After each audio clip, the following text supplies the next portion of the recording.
means looking at the many EPSC amplitudes and frequencies.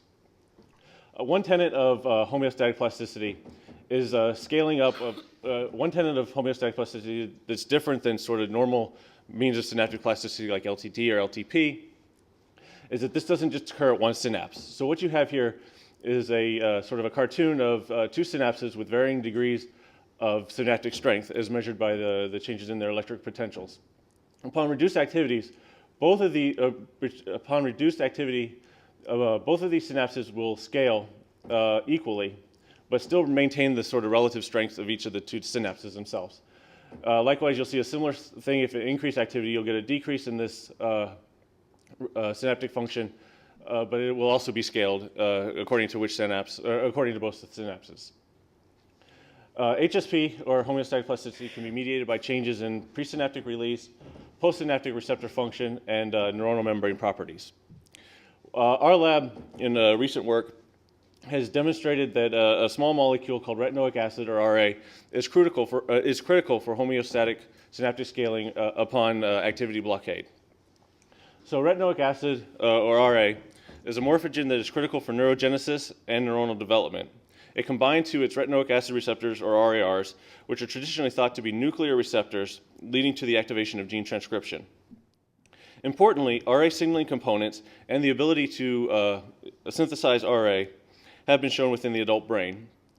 And it's been shown that mice deficient in retinoids or in retinoid signaling can show impaired LTP, LTD, and spatial learning.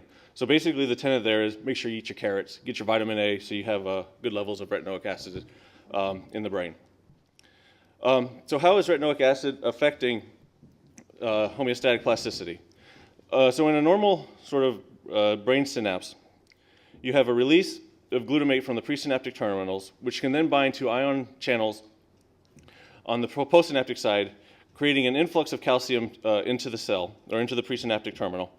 This influx of calcium will then block some mechanism that the lab is currently working on, leading to basically inhibiting retinoic acid synthesis. This inhibition of retinoic acid synthesis allows for RAR alpha, one of its receptors, to bind to its particular mRNA and block local protein synthesis. However, when you block the activity of a synapse, you end up closing these ion channels found on the postsynaptic membrane, which will then reduce calcium levels within the postsynaptic cell. This reduction in calcium on the postsynaptic terminal will then unblock the synthesis of RA, leading to the production of retinoic acid, which can then bind to, which can then bind to RAR alpha. This binding of RAR alpha releases its mRNA, allowing for the ribosomes to come on and start to produce protein. In the case of the mRNAs that we have found, this actually leads to an increase in GluR1 protein synthesis within the postsynaptic side, increasing GluR1 on the cell membrane. This increase in GluR1, like I said, is measured by changes in the amplitudes of many EPSC currents. So RAR alpha seems to be a critical component of this whole mechanism. RAR alpha, like I said, was originally thought to be a transcription factor due to the fact that it's got this DNA binding domain, which binds to specific regions in the promoters of certain genes, and then the ligand binding domain, which is the responsible for RA binding and subsequent turning on of transcription. Our lab has shown that this special domain called the F domain seems to be mediating RNA binding and translational repression.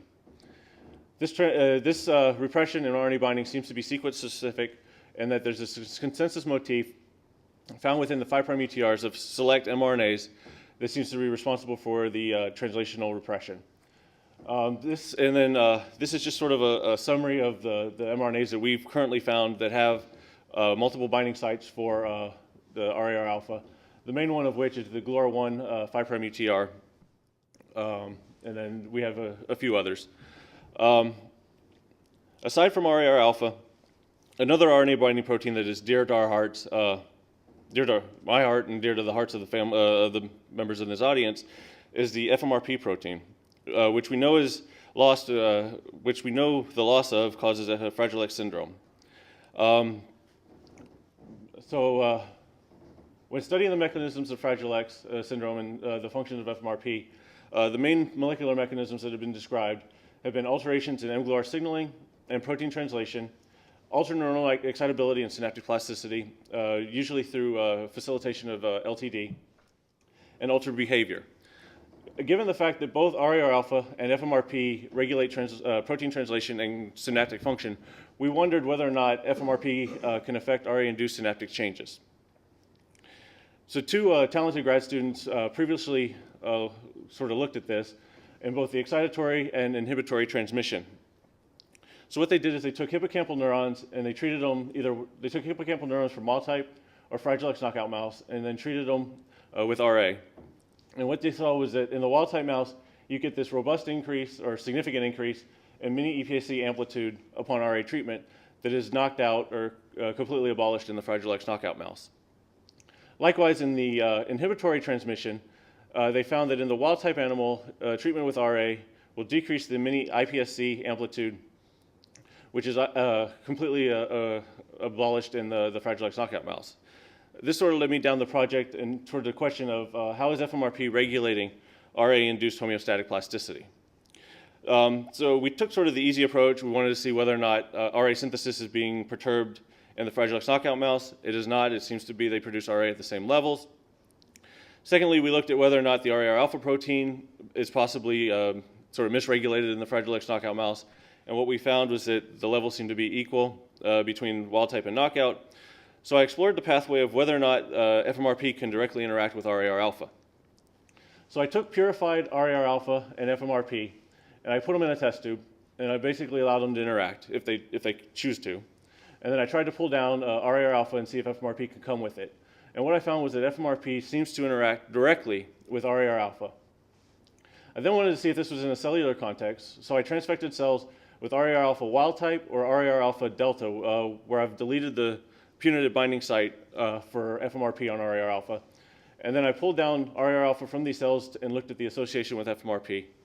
And what I found was that FMRP was indeed able to interact with RAR alpha wild type, but now with the deletion mutant, leading us to think that truly in a cellular context, FMRP is able to interact with RAR alpha in a direct manner.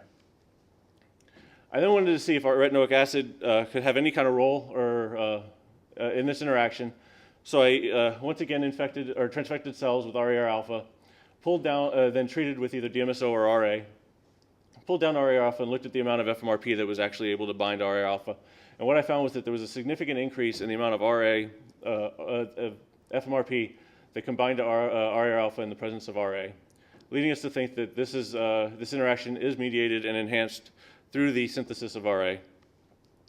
And lastly, I wanted to see whether or not blocking this interaction could have an effect similar to that of the Fragile X knockout mouse, where we impair homeostatic plasticity. So I infected neurons with a small peptide corresponding to the binding site of RAR alpha, of FMRP's binding site to RAR alpha. I then infected neurons with this peptide, and then we treated them with RA. And what we found was that in the wild type case, you get this robust increase in the mini EPSC amplitude. However, when you have the infected peptide there, this increase is no longer there, indicating to us that this interaction this suggests to us that even with a fully functional FMRP and RAR alpha, disrupting this interaction is critical in terms of maintaining normal homeostatic plasticity. So that kind of leads us to the summary model, where classically we thought that RAR alpha was mediating this complete and entire protein synthesis pathway towards the increase in GLUR1 on the cell surface. However, we've now found a new player in this role of FMRP, which is now critical for FMRP to bind to RAR alpha. And with the loss of FMRP, you no longer have this ability to translate and increase GLUR1 on the cell surface. And so in general, this leads to sort of a novel mechanism and sort of novel proteins and novel mRNAs that could be misregulated within the Fragile X syndrome itself. And with that, I'd like to acknowledge Lu Chen, my advisor, for all her support and encouragement throughout this project, and all the members of the lab who have helped me with questions and kind of guidance. And I'd also particularly like to thank Kristen for doing the EFIS data that I presented today. Thank you.